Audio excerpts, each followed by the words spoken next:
Welcome back റോട്ടോ talks. അപ്പോൾ നമ്മൾ prediction നടത്തേണ്ടതെന്ന് അറിഞ്ഞിരിക്കും. അപ്പോൾ അതിൽ പങ്കെടുക്കാത്തവരുണ്ടെങ്കിൽ ഐ ബട്ടണിലും കമൻറ്റ് ബോക്സിലുണ്ട്. അതുപോലെ തന്നെ നമ്മൾ ഈ വീഡിയോക്ക് 200 ലൈക്കാണ് ആഗ്രഹിക്കുന്നത്. അപ്പോൾ നിങ്ങളൊന്ന് ലൈക്ക് അടിക്കണം വേഗം തന്നെ. അതുപോലെ തന്നെ ഇന്നലെ മാച്ചിലേക്ക് വരാം. ഗുജറാത്ത് വേഴ്സസ് ഡൽഹി ആയിരുന്നു മത്സരം. എന്താണ് ഗുജറാത്ത് ഇപ്രാവശ്യം ചരിത്രം ആവർത്തിക്കുക. അവരുടെ ഒരു ചെറിയ പടയെ വന്നിട്ട് സൂപ്പർ സ്റ്റാർ ടീമുകളൊക്കെ അട്ടിമറിച്ചിട്ട് കിരീടം നേടും. നല്ലൊരു കിഡിലൻ മത്സരം തന്നെ പറയാനുള്ള അടിപൊളിയായിട്ട് ഞാൻ അടുത്ത മത്സരങ്ങൾ ഇത്രയും എൻജോയ് ചെയ്ത് കണ്ടൊരു ചേസിങ് ഉണ്ടായില്ല. കാരണം അത്രയും അടിപൊളി ഒരു മത്സരം തന്നെയായിരുന്നു ഗുജറാത്ത് വേഴ്സസ് ഡൽഹി. കാരണം ഡൽഹിക്ക് നമ്മൾ ഓൾറെഡി പറഞ്ഞു, ഡൽഹിക്ക് ഇനിയുള്ള മത്സരങ്ങൾ ക്രൂഷ്യലാണ്. ഓൾറെഡി ടീമിൽ കുറേ ചേഞ്ചസ് വന്നിട്ടുണ്ട്. സോ ഇനിയുള്ള മത്സരങ്ങൾ വിജയിച്ചേ പറ്റൂ.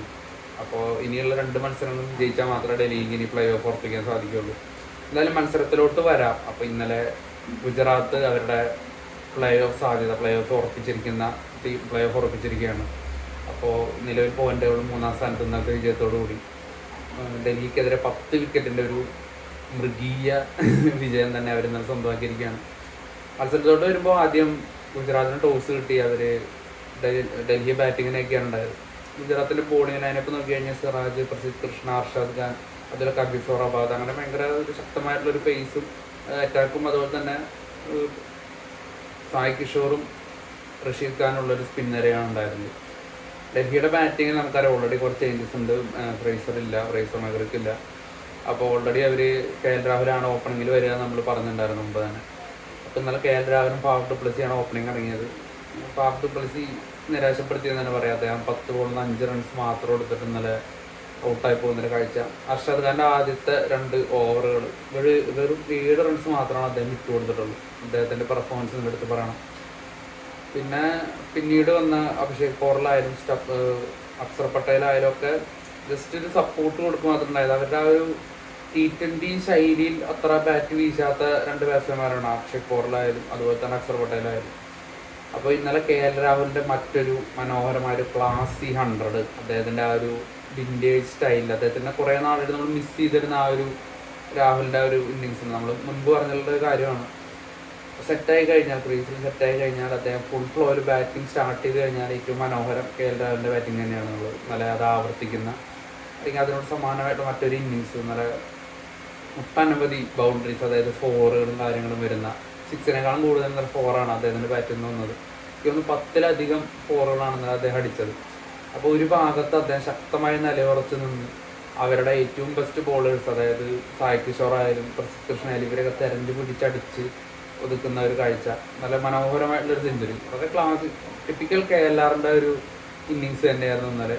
മറുഭാഗത്ത് നിന്ന് ഇപ്പോൾ സ്റ്റെപ്സ് ആയാലും അക്സർ പട്ടേലായാലും അതുപോലെ തന്നെ പോറലായാലും അവരെ കൊണ്ടുള്ളൊരു കോൺട്രിബ്യൂഷൻ ഉണ്ടായിരുന്നു. എന്നാൽ പോലും ഒരു 200-ന് മുകളിലോട്ട് ആ സ്കോർ എത്താമായിരുന്നു. പക്ഷെ അത് ഇന്നലെ ഉണ്ടായില്ല. സ്റ്റാർട്ടിങ്ങിൽ 10 ബോളുകളിൽ നിന്ന് ഡു പ്ലസ് 5 റൺസ് എടുത്തുള്ളൂ. ചിലപ്പോൾ അതൊക്കെ ആയിരിക്കും. ഒരു 200-ന് മുകളിലോട്ട് സ്കോർ ആവശ്യമായിരുന്നു ഇന്നലെ ആ ഒരു ഗ്രൗണ്ടിൽ വിജയിക്കാനായിട്ട്. അപ്പോൾ അത് ഇന്നലെ എത്തിയില്ല. പിന്നെ ഡൽഹി ബോളിങ്ങും കമ്പാരിറ്റീവ്ലി സ്റ്റാർക്കിൻ്റെ പ്രസൻസ് ഇല്ല എന്നുള്ളതൊക്കെ ഒരു വീക്കർ സൈഡാണ് അവർക്ക്. എന്നാൽ പോലും 199 ഗുജറാത്തിനെ സംബന്ധിച്ചിടത്തോളം ഗുജറാത്ത് ചേസിങ്ങിൽ എത്രത്തോളം സ്ട്രോങ് ആണ് നമുക്കറിയാം. അപ്പോൾ ഗുജറാത്ത് ആ ഒരു ടാർഗറ്റിലേക്ക് എത്തുമെന്ന് തന്നെയാണ് ഞാൻ വിശ്വസിച്ചത്. പക്ഷേ ഇത്രയും ഈസി ആയിട്ട്, ഇത്രയും വളരെ കൂളായിട്ട് ആ ഒരു സ്കോറിലോട്ട് എത്തുന്ന ഒരിക്കലും എക്സ്പെക്ട് ചെയ്തില്ല. എന്നാലും ഡൽഹി ബോളിങ്ങിലോട്ട് നോക്കി കഴിഞ്ഞാൽ എന്നാലും നടരാജൻ്റെ പ്രസൻസ് ഉണ്ടായിരുന്നു. പക്ഷേ ഒരു ഓവറിൽ 20 റൺസൊക്കെയാണ് അദ്ദേഹം വിട്ടായിരിക്കുന്നത്. അതുപോലെ സ്റ്റാർക്ക് ഉണ്ടായിരുന്നില്ല. സ്റ്റാർക്കിൻ്റെ പകരം മുസ്തഫിസർ റഹ്മാനാണ് ഇന്നലെ കളിച്ചത്. അപ്പോൾ നമുക്കറിയാം അദ്ദേഹം കഴിഞ്ഞ ദിവസം UAEക്കെതിരെയുള്ളൊരു മത്സരം ദുബായിൽ കളിച്ചിട്ടാണ് പിന്നീട് IPL കളിക്കാൻ വരുന്നത്. ഇന്ന് വീണ്ടും അദ്ദേഹം UAEയിലോട്ട് പോയേക്കാണ് ബംഗ്ലാദേശിന് വേണ്ടി കളിക്കാൻ. അപ്പോൾ ഒരു പട്ടിപ്പണിയാണ് അദ്ദേഹത്തിന്. എന്നാൽ പോലെ അദ്ദേഹം ഇന്നലെ അത്യാവശ്യം കുഴപ്പമില്ലാതെ ബോൾ എറിഞ്ഞു. പക്ഷേ ഗുജറാത്ത് ബാറ്റേഴ്സിൻ്റെ പെർഫോമൻസ് അത് എങ്ങനെ വിശേഷിപ്പിക്കണം എന്നറിയില്ല. കാരണം അത്രത്തോളം കിഡിലൻ ചേസ്. T20 ക്രിക്കറ്റ് ഹിസ്റ്ററിയുടെ ചരിത്രത്തിൽ തന്നെ ഏറ്റവും വലിയൊരു ടാർഗറ്റ് 10 വിക്കറ്റിന് ചേസ് ചെയ്യുന്ന ആ ഒരു റെക്കോർഡ് ഇന്നലെ ഗുജറാത്ത് ടീം സ്വന്തം പേരിലാക്കിയിരിക്കുകയാണ്. സ്റ്റാർട്ടിങ്ങിൽ ഗില്ല് കുറച്ച് സ്ട്രഗിൾ ചെയ്യുന്നുണ്ടായിരുന്നു. പക്ഷേ സായ് സുദർശൻ വളരെ എഫേർട്ട്ലെസ്ലി നല്ല ബൗണ്ടറീസ് കണ്ടെത്തുന്നൊരു കാഴ്ച.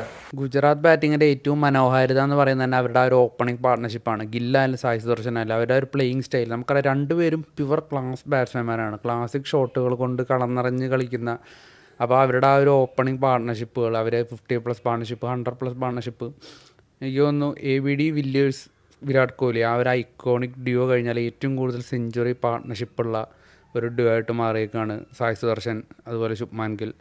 ഈ ഒരു സീസണിൽ ഗുജറാത്തിന് ഏറ്റവും വലിയൊരു അസറ്റാണ് ആ ഒരു പാർട്ട്ണർഷിപ്പ്. അവർ ഓപ്പണിങ്ങിൽ കൊടുക്കുന്ന ഒരു സ്റ്റാൻഡ് ഉണ്ട്, കൃത്യമായിട്ടുള്ള ആ ഒരു ഇടവേളയിൽ ബൗണ്ടറി നേടുന്നു, ആ റൺ റേറ്റ് 10-ൽ താഴെ വരാതെ നോക്കുന്നു. അപ്പോൾ ഇന്നലെ തന്നെ ഗില്ല് സ്റ്റാർട്ടിങ്ങിൽ അല്പം സ്ട്രഗ്ലിംഗ് ആയിരുന്നു, ഗില്ല് അധികം റൺസ് കണ്ടെത്താൻ പറ്റുന്നില്ലായിരുന്നു.